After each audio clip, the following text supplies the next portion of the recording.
तो लीजिए साथियों, अब हम स्टार्ट करते हैं 3D ज्योमेट्री, यानी कि वेक्टर 3D ज्योमेट्री, जो कि आपके 12th क्लास के बेस का 11th चैप्टर है। मैं इसमें 11.1, 11.2 और 11.3 और इसके बाद लास्ट में मिसेलिनियस 11, ये चारों ही चैप्टर जो है अच्छी तरह से करवाऊंगा। सबसे पहले मैं ले रहा हूं इसके अंदर 11.1, लेकिन 11.1 को मैं स्टार्ट करूं एक एक क्वेश्चन में करवा रहा हूं। 3D से पहले मैंने लीनियर प्रोग्रामिंग प्रॉब्लम वाला टॉपिक पूरा कंप्लीट करवाया है, एक एक क्वेश्चन। अगर आपने नहीं देखा है तो आप प्लेलिस्ट में देख सकते हो। 11.1 में स्टार्ट करूं। अब इसके अंदर जरूरी चीजें क्या है, सबसे पहले तो वो पता होनी चाहिए। यहां मैंने क्या किया, देखो, सबसे पहले ABC लिख दिया है और LMN लिख दिया है। तो ABC और LMN है क्या, मैंने सबसे पहले ये क्यों लिखा, क्योंकि पूरे चैप्टर में ABC और LMN ही किंग के रूप में काम करेंगे। तो सबसे पहले हमें ABC और LMN को समझना जरूरी है। देखिए, ABC तो कहलाते हैं आपके डायरेक्शन रेशोज, जिसको हम DRs कहेंगे, दिक अनुपात, और LMN को हम कहेंगे डायरेक्शन कोसाइंस, DCs या दिक को जाएं। अब ये चीजें है क्या, दोनों ही चीजें साफ साफ बता दूं कि ये किसी एक लाइन से संबंधित कॉन्सेप्ट है। अब वो क्या है, हमारे सामने एक लाइन है, ये इस लाइन पर कोई दो पॉइंट है A और B। पॉइंट A के कोऑर्डिनेट है हमारे पास में x1, y1, z1, और B के कोऑर्डिनेट हमारे पास में है x2, y2, z2। यानी जब जब क्वेश्चन में LMN और ABC यानी दिक अनुपात और दिक कोजाओं की बात आती है, तो आपको वहां पर लाइन का जिक्र जरूर मिलेगा उस क्वेश्चन में। ये लाइन है, पॉइंट A और B दे दिए, दोनों के कोऑर्डिनेट दे रखे हैं। अब हमारे पास सबसे पहले इसमें ABC की बात करें तो A का मतलब होता है x2 माइनस x1, B का मतलब होता है y2 माइनस y1, और C का मतलब होता है z2 माइनस z1। मेरे हिसाब से कोई दिक्कत नहीं आएगी। फिर इसी के साथ में अगर बात करें LMN की, तो फर्क क्या है देखना है, LMN, L का मतलब होता है x2 minus x1 upon AB, M का मतलब होता है y2 minus y1 upon AB, और N का मतलब होता है z2 minus z1 upon AB, यानी कि ये डिस्टेंस है।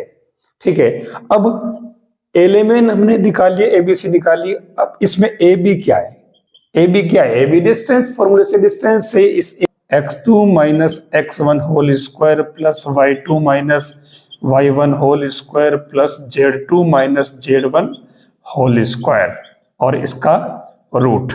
ठीक है, तो रूट में लगाया तो इधर स्क्वायर लगा, तो बात वो की वही है। हमारे पास में सारी चीजें आ चुकी। अब इसको थोड़ा अगर समझोगे आप, ठीक है, तो ये ABC मैंने कहा था कि डायरेक्शन रेशियोज है। ठीक है, तो ध्यान से अगर देखो तो ये ABC, आप अगर LMN का अनुपात निकाल लो, L अनुपात M अनुपात N, तो AB सबका कट जाएगा, तो AB सब कट जाएगा, तो ये आपके देखो खाली A अनुपात B अनुपात C बच जाएगा, इसलिए ये दिक अनुपात है। बाकी आप रेशो मान ले, ठीक है, दिक कोजाइन जो है ये वाली LMN हो जाएगी। अब मैं इसको एक डायग्राम से बताता हूं, ठीक है, कि इसमें डायग्राम से सिस्टम क्या होता है। अब की बार मैंने यहाँ पर अल्फा, बीटा और गामा लिख दिया। देखिए, मैंने ABC हटा दिया, LMN हटा दिया। अब LMN ABC हटाने का मतलब क्या हुआ, हटाने का मतलब ये नहीं उनका काम हो गया है, ध्यान रखना, वो अभी इसमें यूज हो रहे हैं। लेकिन इसमें एक चीज मैंने और इंसर्ट कर दी है, अल्फा, बीटा, गामा। अब अल्फा, बीटा, गामा है क्या, हमारे सामने एक XYZ एक्सिस वाला, जिसको अपन कहते हैं फ्रेम ऑफ रेफरेंस, तो वो बना लेते हैं। सबसे पहले XYZ एक्सिस, ये X एक्सिस, Y और Z, ठीक है, ये ओरिजिन। अब यहाँ पर क्या है, नई बात क्या आ रही है, मैंने अभी LMN और ABC की जब बात की थी तो वो मैंने कहा था कि ABC LMN किससे रिलेटेड है, किसी लाइन से। मैं एक लाइन बना लेता हूं ये, और ये वही लाइन है जिसको मैं AB नाम दिया था, यहां पर मैं OP नाम दे देता हूं। कोई फर्क नहीं पड़ रहा है। और इसको मैं OP को स्मॉल r लिख लेता हूं, डिस्टेंस P की ओरिजिन से, ओरिजिन है।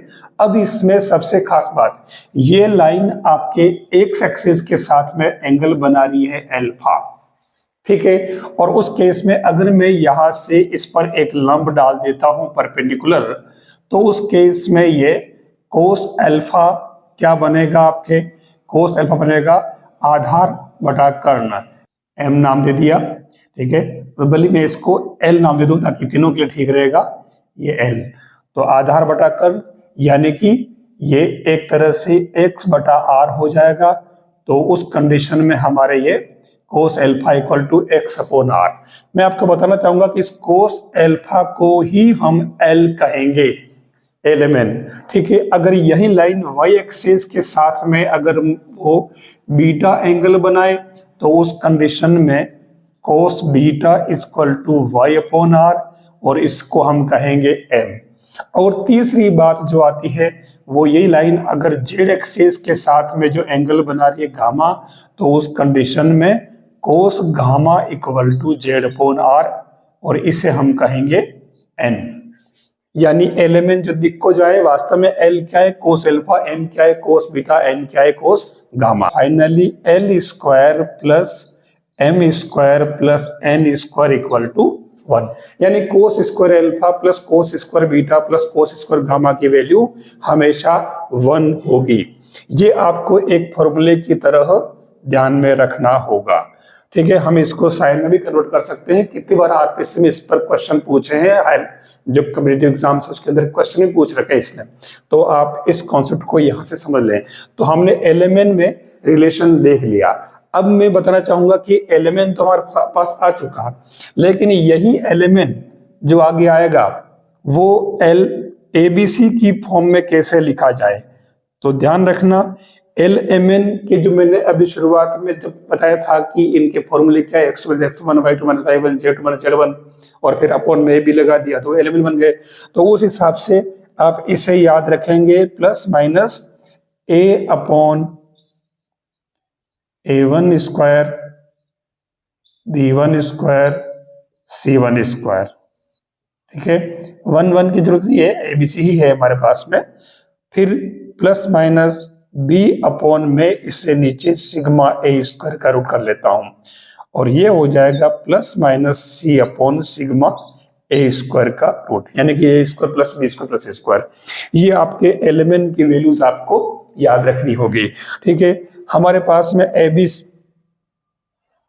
क्षमा करें, ये जो है आपके M और N हो जाएंगे, ठीक है। यानी कि एलिमेंट की जो वैल्यू है वो ABC की फॉर्म में आ चुकी। हम कह सकते हैं कि DC is proportional to DR, ठीक है, ये समानुपाती होते हैं। तो वो AB का ही तो उसमें कांस्टेंट का फर्क है, बाकी तो पूरे वो कि वो ये मैंने जो बताया था अभी उसके अंदर, ठीक है। अब इसमें हमारे पास ये आ चुका है सिस्टम, और जहां जितनी जरूरत थी मैंने ये फॉर्मूले बता दिए। मैं अब सवाल की तरफ बढ़ता हूं, लेकिन एक बात, इस स्ट्रक्चर को दिमाग में फिट कर लेना, क्योंकि इसमें जो लाइन दी है मैंने, ये लाइन OP, ये लाइन हमारे हर क्वेश्चन में अलग अलग नाम से होगी, लेकिन ये लाइन ध्यान रखना x एक्सिस में अल्फा एंगल बना रही है, y के साथ में बीटा और z के साथ में गामा एंगल बना रही है, और L square plus M square plus N square 1 होता है। It means cos square alpha plus cos square beta plus cos square gamma equal to 1। ये ध्यान रखना, यानी कि अल्फा बीटा गामा हमें ऐसे चूज करने कि इस कोस वाले इसमें रखने पर ये वाले में 1 आना चाहिए। इस पर आरपीएससी ने फर्स्ट ग्रेड और सेकंड ग्रेड में कितनी बार अलग अलग तरह से घुमा घुमा के क्वेश्चन पूछा है, कॉन्सेप्ट ये एक ही रखा है, ठीक है। तो अब मैं क्वेश्चन की तरफ आ रहा हूं जो अब आपके 11.1 है 12th क्लास की मैथ्स की। तो क्वेश्चन कह रहा है कि एक लाइन है, वो लाइन x, y और z एक्सिस के रेस्पेक्ट एंगल बनाती है 90 डिग्री, 135 डिग्री और 45 डिग्री। तो ये कह रहा है कि उस लाइन के L, M, N क्या होंगे। अब यहाँ कितना इजी क्वेश्चन पूछा है, एलिमेंट पूछा या अल्फा बीटा गामा दे रखा है। तो सेम इस स्ट्रक्चर को दिमाग में रख ले, मैंने इसीलिए इस डायग्राम को हटाया नहीं है। अब इसमें L, M, N के मान दे रखे हैं तो आप अलग अलग रख लें। सबसे पहले इसने L पूछा है, तो L के लिए क्या होगा कोस अल्फा। अब कोस एल्फा, एल्फा कितना दे रखा, एल्फा दे रखा है 90 डिग्री, तो ये आपके L equal to cos 90 degree, तो एल इक्वल टू 0।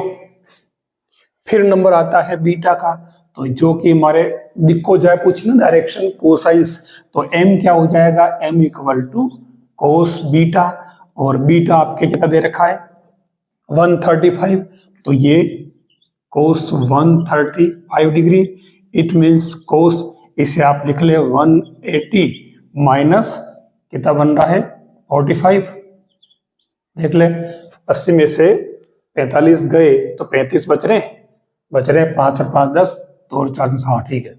तो ये क्या बनेगा, अब इसमें देखो मिस्टेक नहीं हो जाए, पहली बात तो ये कोस का कोस ही रहेगा 180 है इसलिए, ठीक है। अब इसमें माइनस आएगा क्योंकि ये किस में जा रहा, आप देखो 180 माइनस है, यानी कि ये 180 से कुछ कम है, तो ये थर्ड क्वाड्रेंट में आ रहा है, थर्ड क्वाड्रेंट में आ रहा है, इसका मतलब थर्ड तो साइन का है, ठीक है, इसलिए यहाँ माइनस होगा, तो ये माइनस कर दीजिए, तो इसकी वैल्यू क्या आ जाएगी, माइनस का 1/√2।